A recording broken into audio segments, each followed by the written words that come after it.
This program is brought to you by the Media Liberty Alliance Foundation in cooperation with OBBM Network TV, bringing citizen-led, creative local media to the forefront of local communities to foster a greater understanding of constitutional liberty and appreciation of what makes us truly free, starting with beauty and meaning.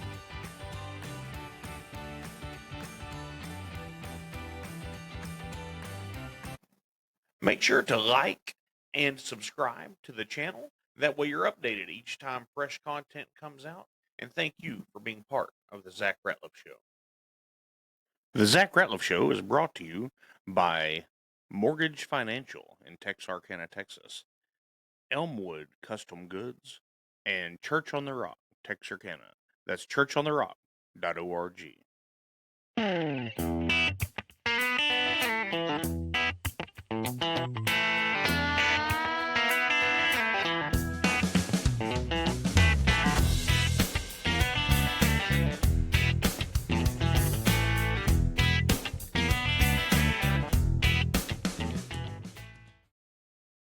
Hello and welcome to the Zach Ratliff Show. I'm Zach. This is Sheriff Neal.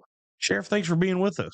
Absolutely. Thanks for having me, Zach. Oh, man, I appreciate it. I've enjoyed getting to know you over the last few years, just from, prayer services that we've been asked to speak at and everything else. There's not that many of us around here in this county. So 100,000 people, you're going to run into each other. Absolutely.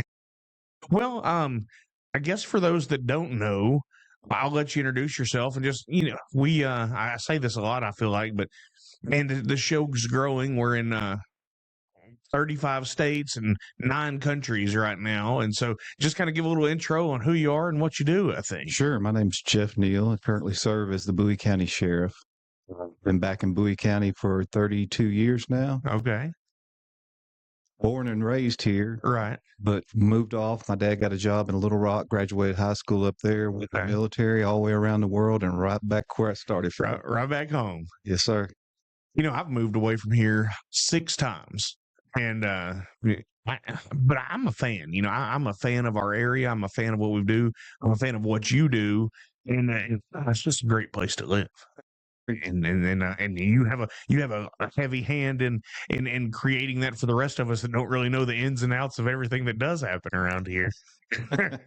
I guess if you would just kind of give us a state of Bowie County from a law enforcement perspective. You come to the Patriots every now and then, the Bowie County Patriots, and give it to that group of people, and just kind of let us know what's going on, what things we might not know that we might ought to be top of mind, or just good to know. Sure. One of the things that we put out every week is a weekly report list. So if you don't see that, you can check my Facebook page. I try to share that every week so you can kind of see the reports we've taken that week, the number of arrests we've made that week. We include the miles of transport. I would mention that to your listeners. They probably don't think about the sheriff's office being responsible. If somebody's arrested in California or Florida, wherever, we're the ones responsible for going and getting them and bring them back to Bowie County. No, I never would have considered that at all. Absolutely. So that's a big part of what we do. Our transport team, we rely on a lot of part-time help. Okay. So we have 15 part-time positions in our transport office because that's not going on all the time. Right. That we schedule those trips with. And we also use those individuals to transport our inmates to the doctor. That's the second thing I would mention to your listeners that they probably don't think about. When I tell people that we average between 500 and 550 inmates per day, they kind of get shocked and think that, wow, we have that many Bowie County inmates. Yes, those are all Bowie County inmates. Right. They're either waiting to go to trial or sentenced to their time in jail or waiting to be transferred to the Texas Department of Corrections. Well, I've got we've got a statement on that and then a question about the doctor signal. But let me say this. Sure. My father-in-law was 22-year FBI man on the Arkansas side, but here in Texarkana. And, the FBI guys, and maybe you guys too, when they fly on airplanes, they just let them know that they have their gun and that they're FBI or whatever but anyway, he would fly somewhere with my brother-in-law, and he just happened to walk up with him, and he said, "Hey, FBI, I'm here. Just want you to know," whatever their protocol was. And anyway, then he goes to get on, and they're like, "Well, are you not going to take your prisoner with you?" But it just happened. He's like, "No, this is family." So when you, like you said, yeah, when you guys go to like New York or out of state, other than, are you driving there and back? How are you transporting? We do. We have a fleet of vans that we use for transport of our inmates, and our employees have ID cards. Okay. So they can show that they're verified employees of the Bowie County Sheriff's Office. And of course, if they have any questions, they can contact us. Pickups will be during daytime. Right. So business hours, somebody will be at the office. Right. But a lot of the travel can be after hours. Well, that would make sense, because of course, film and movie industry and all that. The first thing that comes to mind is The Fugitive, moving these guys and stuff like that. But I mean, that's something you have to worry about, right? Oh, absolutely. So I get a lot of questions about that from family members. I didn't know my loved one was transported out to the hospital. Right. But we're not going to tell you that. And why would you? We don't want you to know. We don't want the inmate to know when they're going, because that's a security risk for us and puts my jailers and deputies at risk. Yeah, I mean, 100% it would. Now, I had Josh Davis in here, I don't know, sometime this week, and got to talking about medical costs. Well, and this didn't occur to me just for the county and for the jail, for the inmates, and if I'm out of lane or something, just let me know.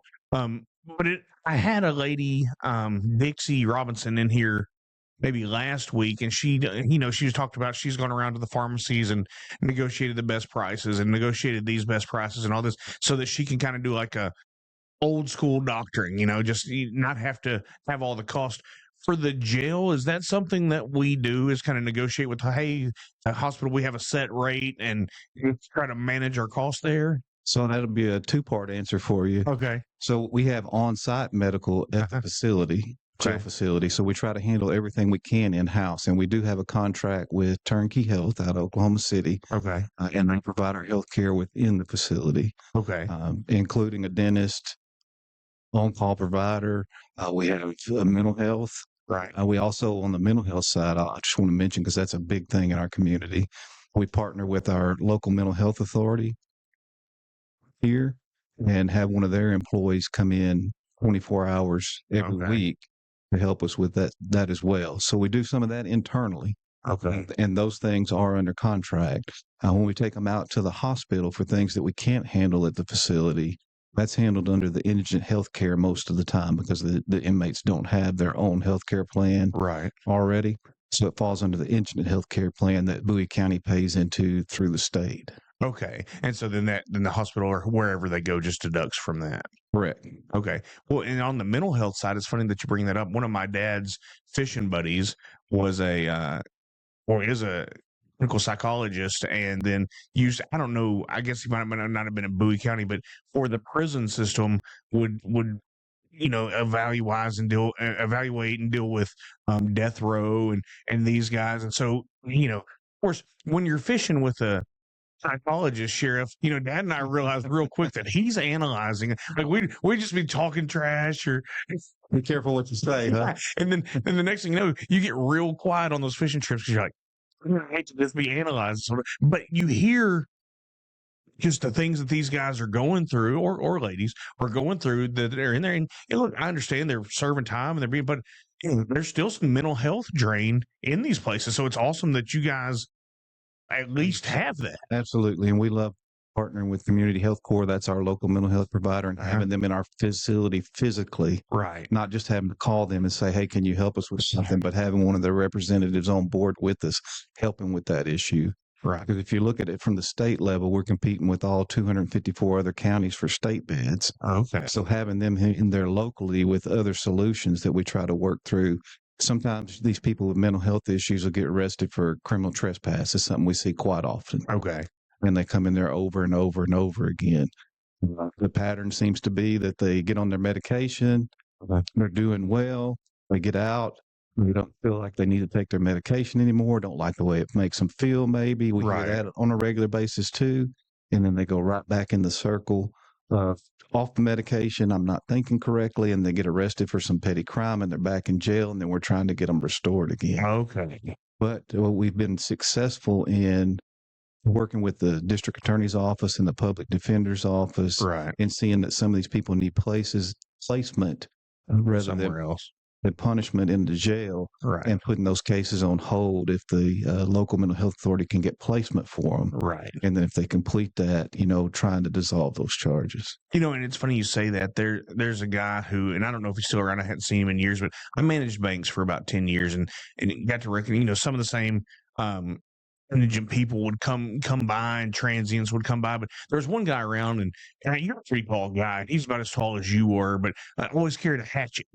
Yeah, I don't know if you know who I'm talking about, but he always carried a hatchet.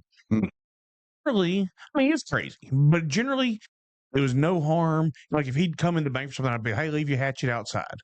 And then he might come in and go to the bathroom or whatever. We tried not to encourage that, but still friendly, non-violent though. Yeah, but then you would see him. I've lived here a long time, so you would just see him at different times, and you could see him getting riled up at times. And then when I transferred banks at one time, and then he came walking there, and I'm like, okay, he's got a circuit, but he would talk about being in and out of jail, but that makes sense with what you've just seen. I don't know anything about that life. So, if you're on and off medicine, and definitely he needed help. So, and that's a dangerous situation for our peace officers and jailers face. Those people could be the nicest people in the world when they're on their medication and thinking properly, but when they're off, they can be dangerous as well. Well, this guy had to have him trespassed a couple of times, and twice he wound up being arrested because I dealt with him a lot, just over 10 years. Right. and he's just walking around. Usually he was fine, but every now and then he just kind of loses his mind a little bit. And he never hurt anybody, but still, he definitely could have. He wouldn't maybe leave his hatchet outside. Right. But you see him walking down. I saw him walking down the center of state line one day, and just down the turn lane, and had his hatchet, hanging from his side. And I thought, well, he must be off his medicine again.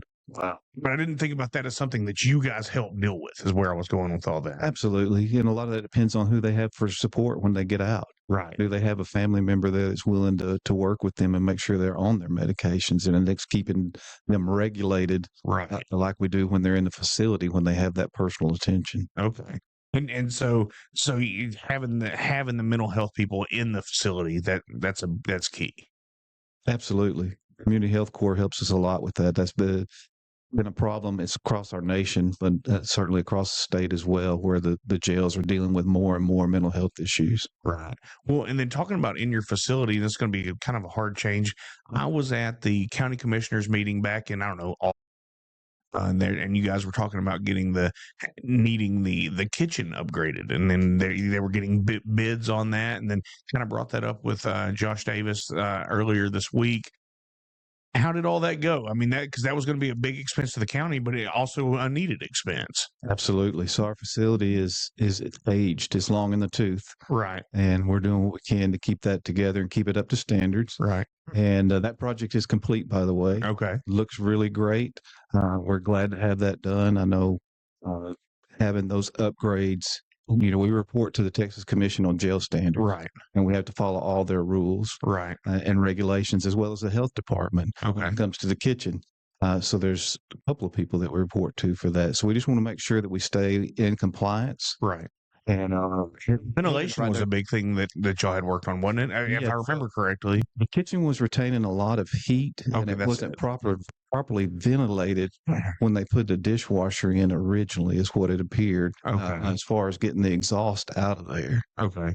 That's been rectified through this project, is getting that ventilation in there for that. And we had the ceiling completely replaced, new LED lighting put in there, and it's made a big difference in the kitchen. But for people that aren't from here and or from the South, it's nothing in the summer to have a 100-degree day, but then rooftops be 110, 120 degrees by the time you're up there, and then especially if it's elevated and in the kitchen, and you're adding the dishwasher, you're adding the tilt skillets, you're adding the heating ovens to keep the food warm. Right. To all that, it gets very, very hot in that kitchen, and having that ventilation is going to make a big difference. Okay, so we got that done, but that.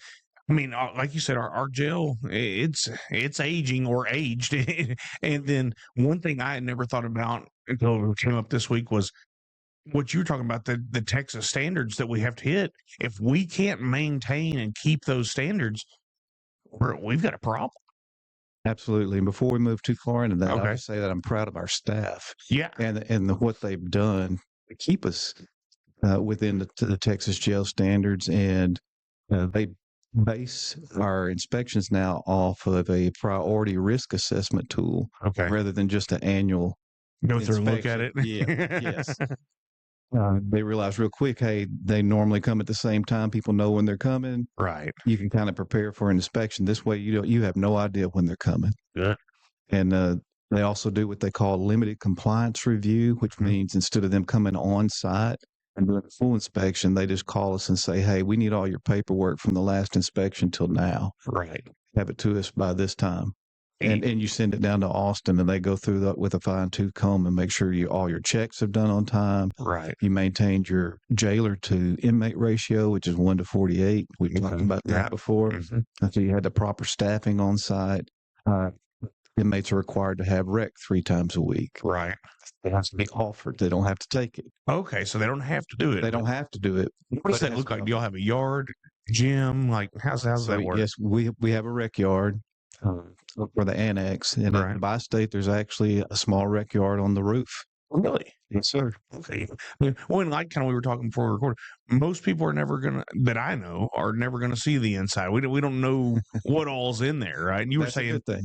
yeah, but you were saying as part of the leadership Texarkana stuff we'll get into here in a little bit that people have the chance to come in and look at that and Absolutely. I wouldn't know what to. I didn't know. I've only seen it on movies, and now not everything's a prison break, right? Right. And that's often the thing that we get said too. Hey, this looks nothing like on TV. Exactly. Is it? Well, talking about my father-in-law earlier, we would be if we were over at his house or whatever, and happened to have like CSI or one of those shows on or whatever. He'd always be like, "We just turn the lights on. We don't need flashlights. Just turn the lights on." So I'm sure, I'm sure it's a lot of that with people seeing in jail too. Like, no, it doesn't make any sense. Absolutely. Okay, so they're required three days of rec. 1 hour, 3 times a week. Okay, and then I guess let me ask you this because I don't know. In the jail, it's a county jail. Is everybody isolated to their cell all the time, or how's that work? We do have inmates that come out of their cells. Uh-huh. Yes, they are normally housed in their cell unless there's something else going on. Okay, so everybody's staying in your place until it's your time to go out to rec. To rec or visitation, or you've got to go to medical to see the doctor. Okay. There's always movement, or to court. Right. People coming in and out. There's always movement going on inside the facility, but the main time they're spending in their cells. And then I guess that's kind of back to your transport then. Some are annex and bi-states downtown, but if they're going to court in New Boston, right? That's correct. So that's another transport gig that they have, if you want to say it that way. One of their jobs is to make sure that they get to court. We have courtrooms at the bi-state as well, downstairs on the first floor. So some of the court is held there. Okay. But if it's going to be a trial that's going on, then it goes to New Boston. Okay. What would, and I think you know this, or I know you can get it. What's the average stay of a guest in your jail? So the last time I looked at that was 30 to 45 days. I think we talked about that at the last meeting as well. So you've got to average in that you've got the guy that's staying 1 day for his public intoxication arrest. Right. Something a Class C misdemeanor like a traffic ticket. Yeah. And then you've got some people that are going to be there on bond for murder trials that can't make bond. Right. That are there for 2 years waiting to go to court. So it went, and in that case, we're holding them. We're just holding them until the trial's through, until they're released to the state. Either till they make bond or the trial's over. If they're acquitted, they'll be released. Right. And if they're convicted, then we'll submit what's called a pen packet to the Texas Department of Corrections. And once that's accepted, they have 5 days to accept it or reject it. Then they have 45 days to come get them. Well, and excuse me for my questions if they seem simple. I just don't know much about it. No. But with bond, when you say make bond, I've only just kind of put this together. That's the amount to get out, but then you can pay. Some people can pay 10% of that and get. I don't understand all that. So with the bond, you could pay the full amount in cash. And so this is saying you're going to hold this amount of my money guaranteeing that I come back. That's correct. Okay. Until you go to court. Then when you went to court and the court was over, you would get those funds back. Okay. I didn't realize that. Or you can pay a bondsman, as you said. Normally they charge around 10%. Okay. But you're not getting that 10% back. That's their fee for making sure that you appear in court. Okay. So the bond with the county is still the same bond. It's still the same bond. But you're paying 10% because you don't have that amount, but that's theirs. That's their fee for handling the bond, for posting that amount for you and ensuring that you're in court. They're on the hook. Okay, yeah, I didn't realize that. So the bond doesn't change at all. If somebody wants to pay that, do that. That's correct. Okay, see, So if your bond is $5,000, let's say for a DWI, let's pay it. you can come pay us $5,000, and we'll turn you loose on the cash bond. Right. Or you can go see the bondsman and pay the 10% if that's what they charge you. Right. And then get out. They'll send the bond paperwork up to us because they're licensed through us. And that's actually another program we've gotten off the ground within the last couple of years. It's called e-bonds. So it's online. So the bondsman can go online, fill out the application once they receive the money from that person, and it electronically comes to us for approval. And then one of my people in the sheriff's office will approve it, and then it goes to the jail for a book out queue. And then they can be booked out, and very seamless. Can be done after hours. The bondsmen love it because they can do it from their house. Right. So it's just kind of streamlined. Just kind of streamlined, brought us up to date. Oh man, that's awesome. And then that 30 to 45 day, I mean, that's a long time. That's a lot of time for some of those guys in there. But like you said, some of them are in there a couple of years. So then that's when you want to have mental health and dentist and all of that. Then do you guys, I mean, I guess you got hair, I mean, what do you do about haircuts and stuff like that? I mean, So some of the inmates will volunteer to be barbers. okay. Some of them have those skills from the outside that they brought in with them. Okay. And they'll have a barber, and we provide the supplies for them to provide the haircuts to their inmates that want haircuts. Now I'm guessing that has to be highly. Absolutely. I mean, you're not just handing out scissors and clippers to everybody. Absolutely not. Locked on a cart and supervised. Okay.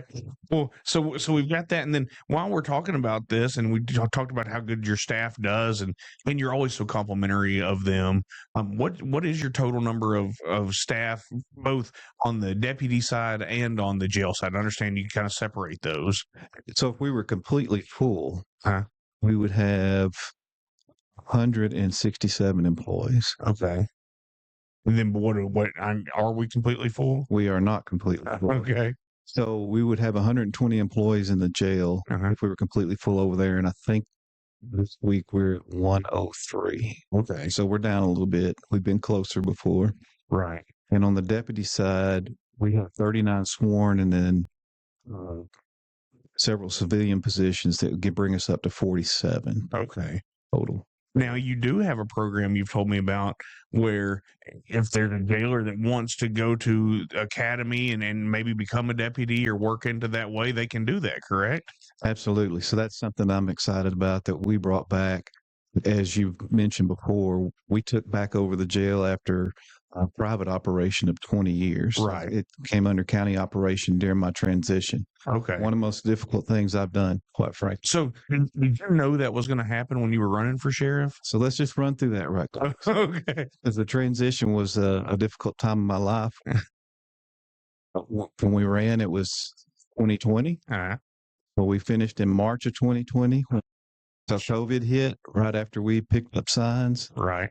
And in November of that year, we got notification that I had 90 days that the company was leaving and that we had to resume operations of the jail at the end of those 90 days. That was right around Thanksgiving time of 2020. Right. And if you remember, shortly after that in Bowie County, December 5th to be exact, in 2020, we had a cyber attack. Yep. Do remember that. So, oh, by the way, Sheriff-elect, you've got 90 days to take over the jail, and you've got no data or computers to do it with. How about trial by fire? Yes, sir. I mean, it's a sink or swim moment, and you don't have the option to sink. We did not. Had to keep our heads up and keep moving forward. We got it done, And then the first week we took over the jail in the middle of February. If you remember, in 21, we had a big snowstorm. We did have a big snowstorm in 21. So I had trouble getting jailers to work. And we're paying employees with 4-wheel drive trucks to go pick them up so we could swap out shifts. Right. Well, it's funny you say that. I know throughout my life, my dad has had to go get people for his businesses and his trucks and get them to. I mean, that's because we aren't equipped for snow around here, and so when it happens, we're all kind of like it's a shutdown.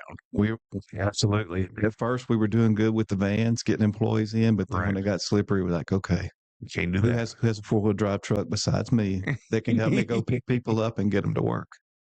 Golly, what a wild transition. I mean, just talk about. So, were you able to, in that transition period, obviously the employees that were there, some of them probably would have wanted to move over to you, and some of them probably didn't. Yeah, we didn't touch on that, but we had everybody reapply. Uh-huh. Wanted to move over to Bowie County and went through all those applications. Right. And we kept some people and some people we didn't keep.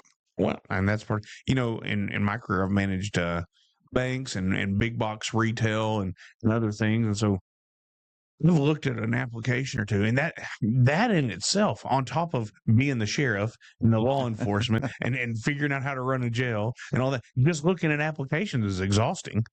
I said when I retire, I'm going to write a book, and the title's going to be, "Oh, so you want to be sheriff?" Well, one thing, talking to Sheriff Easley on the Arkansas side, and then you verified this before, he said he was surprised when he got in and how many calls about stray dogs he gets. Yes. So we often warn, we hire deputies that are pre-certified. So they're already certified peace officers. Most of those have worked in a city, but not in a county environment. Right. And the big difference we tell them coming over, of course, we've discussed the jail and civil papers and stuff that's different for the county than the city, but we don't have animal control. So we are animal control. And people call us, and we try to warn them about animal calls. They will cause you a whole lot of trouble, and property line disputes. Those two things are major calls for us that people often think, well, that's a little of nothing. Don't worry about that. No, you better worry about that. Those things cause big issues in the county. We used to have a rent house that I managed out in Liberty Isle and outside of, town and county. And we were in there cleaning it out and going to remodel it. But we were going in there just after they'd left and talking to Dad. And he said, "Man, didn't they have old mean dog around here?" I said, "Yeah, I hadn't seen that dog the last couple times I drove by, and they'd been gone 3 or 4 days." And I said, "I don't know where the dog is."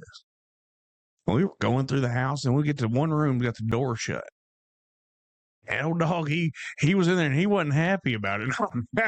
I'm like, what do we do? And so we called the sheriff. I mean, we called y'all's office because, this was probably 2003 or something, but I mean, still, we called because we didn't, I didn't know what to do. We weren't equipped to. I don't know what y'all did, but it got the dog out for sure. But it's a real life example of that kind of thing happens.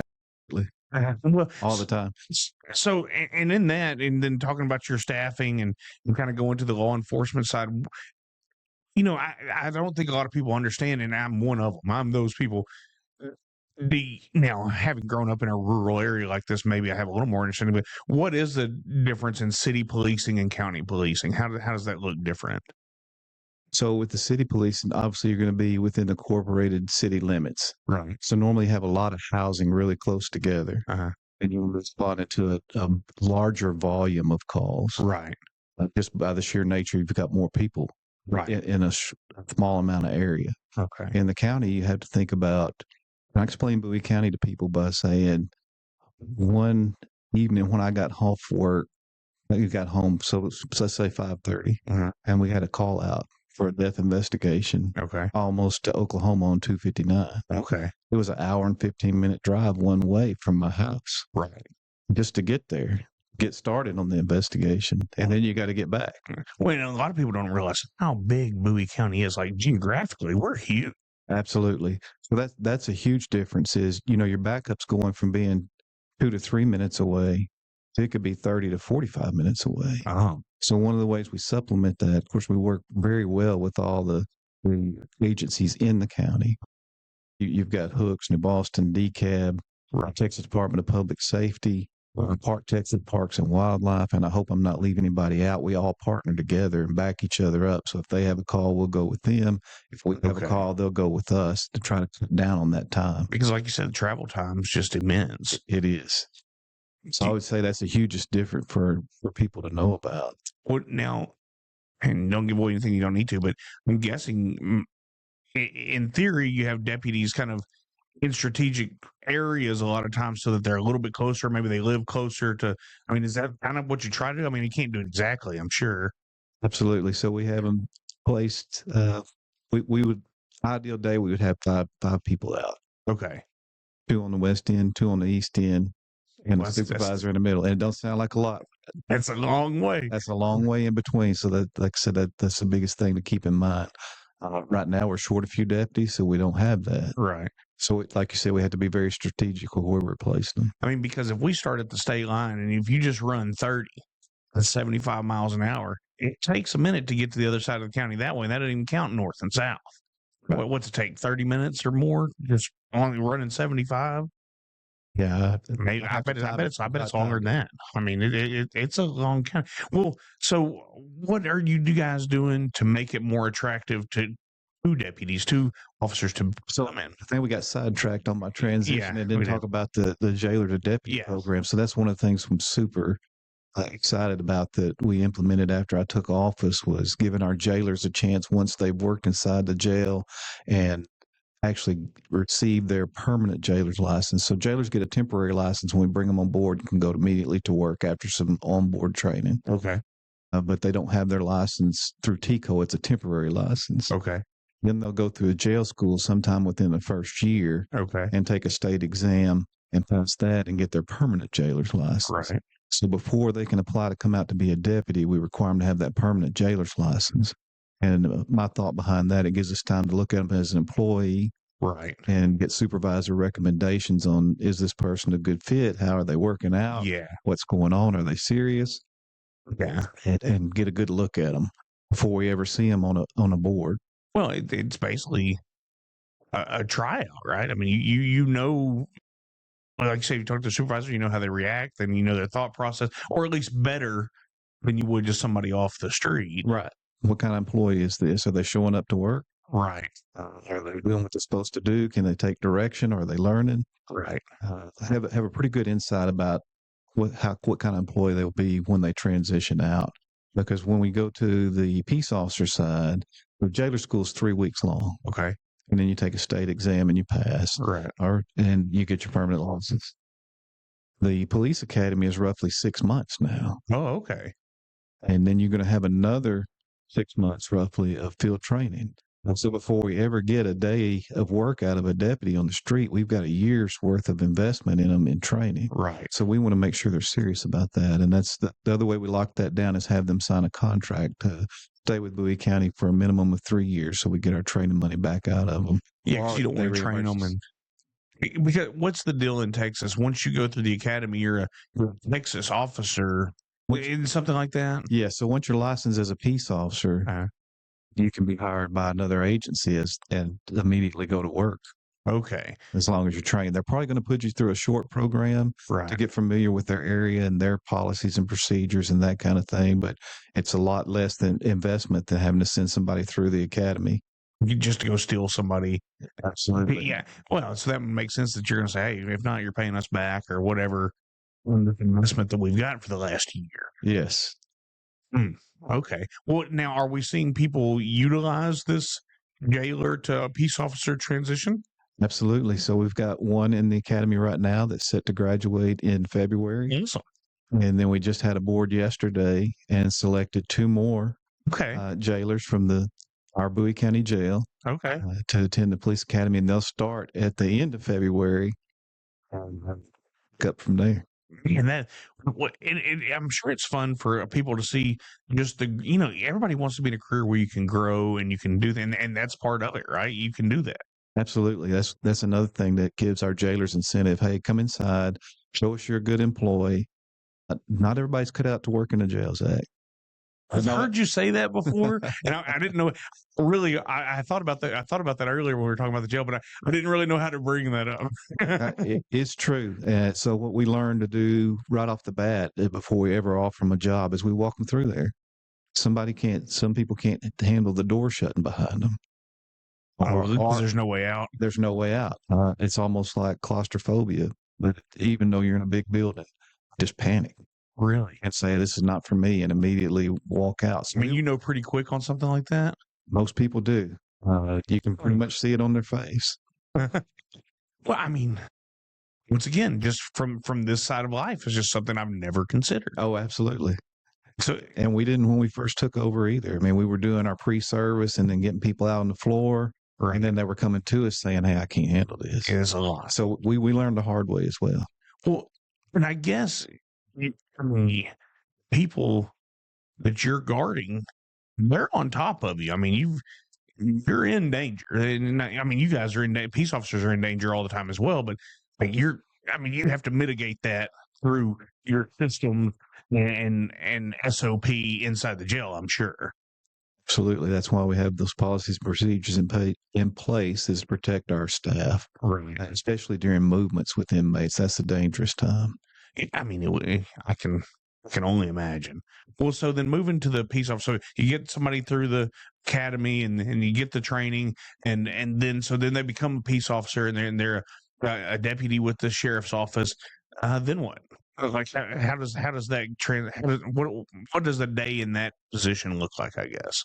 So that was always the fun thing about being on patrol, Zach. Every day's a new day. You don't know what calls lie ahead. You can't plan any of it. You can't predict any of it. You can go out and be proactive in some of the things you do. We have obviously a list of people that have warrants if you want to go look for somebody that way. Dogs are always a popular one on patrol. Hey, let's go watch this place. We think something's going on over here. See if we can make some stops and make some arrests. Right. Always fun stuff to do. But as far as the call load, there's no way to predict that. We never know what's going to come in or when it's going to come in. Were there ever a day that nothing happens? I just can't imagine that there's not a day. There's a day that it's just quiet. I can't say that I ever remember a day on patrol where there was nothing that happened. There were days that were slower than others. We'll say it that way. Right. I mean, and that's what I think of when us being a rural county, we're 90,000 people. I mean, we've got big cross sections of the country coming through here to go other places. So it has to be it just seems constant to me.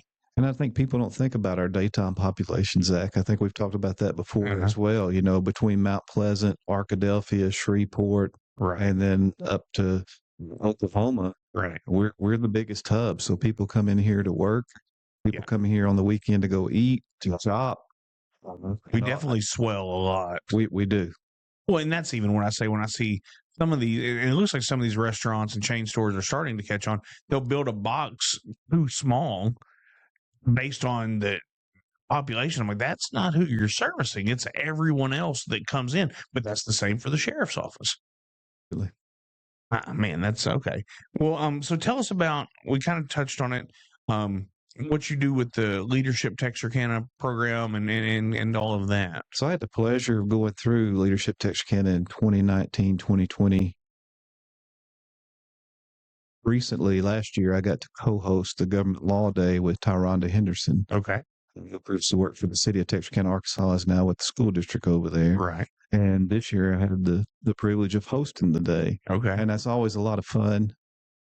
We get to line up some speakers to come in. We had our state representatives come in and speak to them, our city managers, county judges, the two chiefs, and the two sheriffs. Well, and for everybody listening, we're split right down the middle. So we've got Arkansas on one side and Texas on either. So that's why there's a plural in all this. Yes, absolutely. Representatives from Arkansas and Texas, both sides attended those days, and our city attorneys came as well. And just kind of give the class an overview of, hey, how can I influence government? What's going on in our area that's important to me? Share what's the big major issues. Of course, water's a big deal right now for everybody. I won't dive into that. That's a whole nother show. So that's 5 hours of not getting anywhere. But one of the fun things that we did last year and this year was give the students a tour of our dispatch center and a quick tour of their jail. Yeah. So we went up to the pre-book area where an officer would bring a guy in and say, "Hey, here's the paperwork on this person that I've arrested," Right. and we're start collecting their property, asking them questions. Well, as a guy who's been nothing major, but we talked about this before. It's really interesting. You come up that elevator and there's a lady sitting at the counter there, if I remember correctly. And then she's like, "Give me your phone, give me your wallet, give me your this, give me your that." And then, you kind of get talking. You're thinking, "Oh, somebody's coming to get me pretty quick." Right. Probably something that's changed since that time is we have medical intake as well. So we'll have our medical staff will be there to check blood pressure, sugar. Right. If you've been in a car accident, it might be something that people would normally think about. If you have internal injuries, we don't have the ability to x-ray on site. So you may need to go to the hospital before we accept the inmate in the facility. We just want to make sure that you're okay before we place you there. Well, I don't think I've ever thought about, I don't know what that looks like, but if you're in a car wreck, but you were doing something illegal, you're still going to jail, even though you're hurt. That's correct. We're not releasing you. We're just sending you to the hospital for clearance to make sure there's nothing that we can't see that's going on internally. Which, interestingly, I'm going to rabbit hole on you here for a second.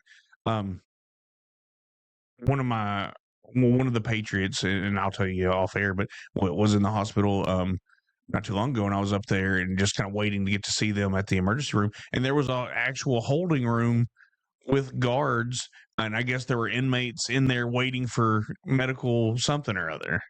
Could have been medical clearance, or it could be, as we said, when we transport out for something else is going on, our medical staff recognizes, hey, this person needs to go to the ER to get a level of care that we can't provide here. Okay, yeah, because they were sitting in a chair handcuffed to it, and there were 2 armed peace officers right there in there with them. Absolutely. For sure. And I was like, oh, I didn't know. I just don't. So we use the same facilities as everybody else, and it does present challenges at sometimes. Okay. So then back to your leadership text kind of thing. You do the leadership day. They see the jail. They see the dispatch. What's the reaction when someone gets up there? We had a lady this time that turned around and said, "I'm nervous right now just touring. I'm never coming back." And of course, that's the goal we hope for everybody that comes up there. Right. We don't want them to come back. That's the long-term goal is rehabilitation, right? It's a real life scared straight type of deal. It really is. It is fun to see the reaction and the looks on their faces when they see the jail, because they have in their mind what it's going to look like from something they've seen on TV, most likely. Right. We've talked about that as well. And then when they get up there, they're like, "Oh, this is nothing like what I thought." Oh, and that's the show Prison Break comes to my mind, or something like everybody has a square in their mind. There's a yard, and everybody's just kind of out there doing their own thing. But that's not reality from what you've said today. No, each facility is unique too. So that's something, if you tour here and you go tour somewhere else, you're going to say, well, these are completely different. And there's different types of supervision that you could have inside. Well, then kind of walk me through. We have the bi-state, and then across the street, I guess, or through the basement, I don't know how you get there, is the annex. And so to go from one to the other, I mean, that's probably an operation too, if you're having to transport one. Like if someone's just coming in for a DUI or something, do they just stay in the bi-state, or are they going annex? How do you decide who's where? It depends on how long they're there, say. Okay. So if they're going to be there, if they're bonding out immediately, like we've talked about, then they're going to process in and process right back out at the bi-state. If they're going to be there any length of time, they're most likely moving to the annex at some point. Okay. So the bi-state has 164 beds upstairs. That's all that's up there. Okay. And we have a total of 917 beds. So most of our beds are across the street at the annex. Okay. Now, just a question I've wondered my whole life. Can they see out of those windows up there? They can see out of those windows up there. That is a great question. So that's another one of those jail standards. They have to have so much daylight. Okay. So that's why those windows are there. Really? Because I was like, there's no way anybody can actually see us down here, but they can look out those windows. They can. It does have expanded metal across there for security. Right. And the holes have gotten smaller over the years because of contraband trying to be brought in through the window. The window, believe it or not. 6 stories, 5 stories? 4th floor. But they would still try to fish it up. I guess where there's a will, there's a way. I don't know. I mean, it's just, well, and then on your jailer side, I mean, how, once again, don't give anything away, but how, that's something you would have to make sure that your jailers are up upstanding people to not be part of that issue, correct?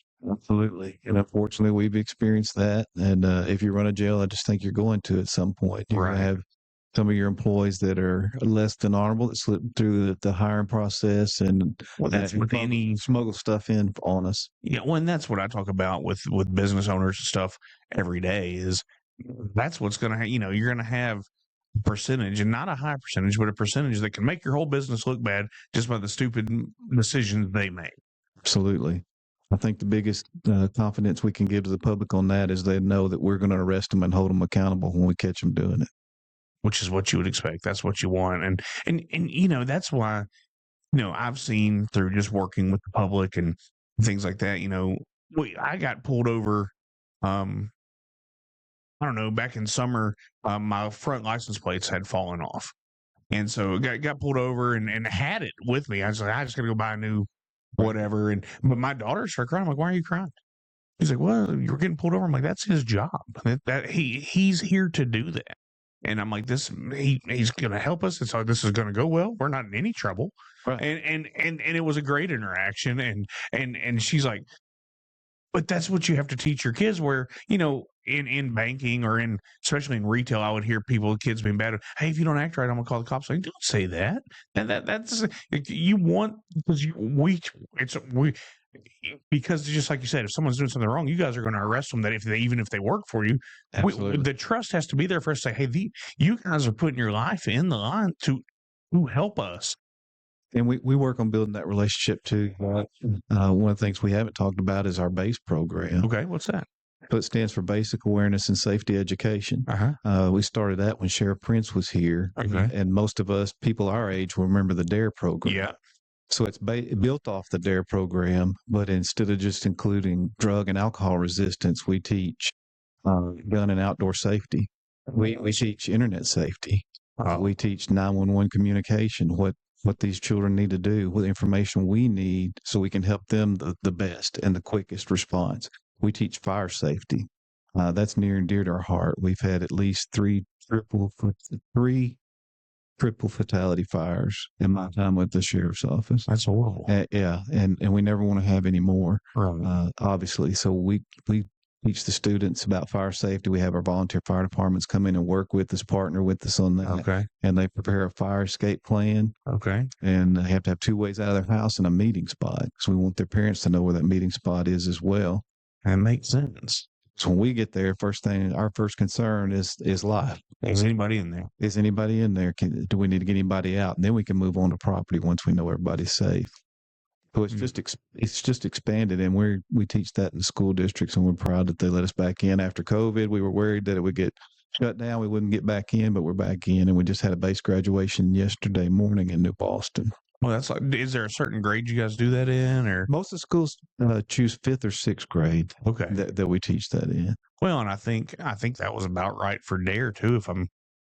So I got to go in the Wayback Machine and think about it, but I think that's about that same general time area that was too.